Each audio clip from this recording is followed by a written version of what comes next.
गुलाबी राजकुमारी और काली राजकुमारी। एक बार की बात है, विशाल जंगलों और जादुई पहाड़ों से घिरे एक राज्य में दो बहनें थीं, दोनों ही देश की राजकुमारियां थीं। उनके नाम प्रिंसेस अमारा, पिंक प्रिंसेस और प्रिंसेस निक्स, ब्लैक प्रिंसेस थे। वे दिन और रात की तरह भिन्न थे, फिर भी उनका शाही खून एक ही था। राजकुमारी अमारा अपनी दयालुता और सुंदरता के लिए पूरे राज्य में जानी जाती थी। उसका दिल सुबह के सूरज की तरह शुद्ध था और उसकी मुस्कान सबसे अंधेरी जगह को भी रोशन कर सकती थी। वह दूसरों की मदद करना पसंद करती थी, खासकर बुजुर्गों और बच्चों की। उसकी करुणा की कोई सीमा नहीं थी और दूर दूर से लोग उसकी बुद्धि और दया की तलाश में आते थे। दूसरी ओर, राजकुमारी निक्स मानव रूप में एक तूफान थी।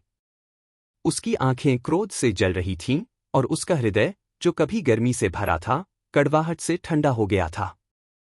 उसे कमजोरों या असहायों के लिए कोई दया नहीं थी। उसका मानना था कि दुनिया में केवल मजबूत लोगों को ही जीवित रहना चाहिए। वह बुजुर्गों और बच्चों से घृणा करती थी, उन्हें खजाने के बजाय बोझ मानती थी। उसके ठंडे व्यवहार से लोग भयभीत हो जाते थे और वह अक्सर खुद को महल के सबसे अंधेरे कोनों में बंद कर लेती थी। राज्य लंबे समय से इन दोनों बहनों के बीच बंटा हुआ था, दोनों अपने अपने तरीके से शासन कर रही थीं। देश के लोग राजकुमारी अमारा की पूजा करते थे और उसकी कृपा के लिए उसका आदर करते थे, जबकि वे राजकुमारी निक्स से डरते थे, जिसका क्रोध तूफान के समान खतरनाक था।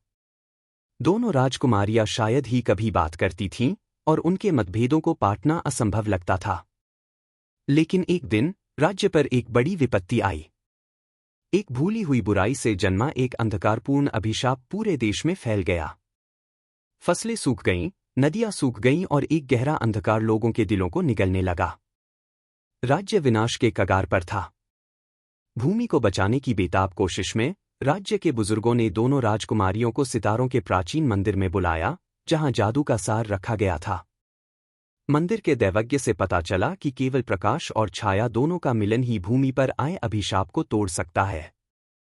राज्य में संतुलन बहाल करने के लिए गुलाबी राजकुमारी और काली राजकुमारी को सेना में शामिल होने की आवश्यकता होगी।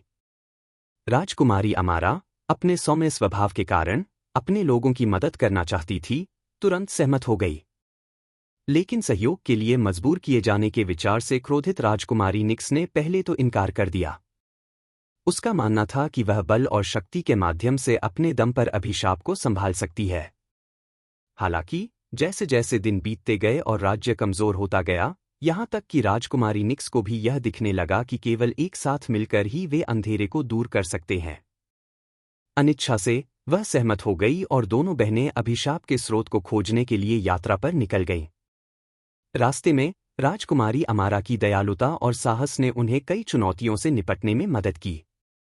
उसने घायल प्राणियों को ठीक किया, पहेलियां सुलझाईं और जरूरतमंदों को आराम दिया। इस बीच राजकुमारी निक्स की तीक्ष्ण बुद्धि और ताकत लड़ाई में अमूल्य साबित हुई और जब उन्हें अभिशाप के स्रोत की रक्षा करने वाली अंधेरी ताकतों का सामना करना पड़ा। यात्रा ने उनकी ताकत और कमजोरियों दोनों का परीक्षण किया। अमारा की करुणा ने निक्स के दिल के चारों ओर की कठोर परत को पिघलाना शुरू कर दिया, जबकि निक्स की उग्र स्वतंत्रता ने अमारा को दिखाया कि कभी-कभी जिन्हें आप प्यार करते थे उनकी रक्षा के लिए ताकत आवश्यक थी। अंत में वे अभिशाप के केंद्र तक पहुंच गए, एक भूले हुए जंगल के केंद्र में एक मुड़ा हुआ प्राचीन पेड़, जिसकी जड़ें काले जादू से जुड़ी हुई थीं। अपनी शक्तियों, गुलाबी राजकुमारी की रोशनी और काली राजकुमारी की छाया को मिलाकर उन्होंने दुनिया में संतुलन बहाल किया और अभिशाप को तोड़ दिया। जैसे ही राज्य एक बार फिर फला फूला, दोनों राजकुमारियां प्रतिद्वंद्वी के रूप में नहीं, बल्कि बहनों के रूप में घर लौट आईं, जिन्होंने अपने भीतर प्रकाश और अंधेरे दोनों को अपनाना सीख लिया था। राजकुमारी निक्स का दिल नरम हो गया और यद्यपि वह उग्र बनी रही, फिर भी वह दयालुता के मूल्य को समझने लगी। राजकुमारी अमारा ने भी सीखा कि कभी-कभी दूसरों की रक्षा के लिए ताकत की आवश्यकता होती है।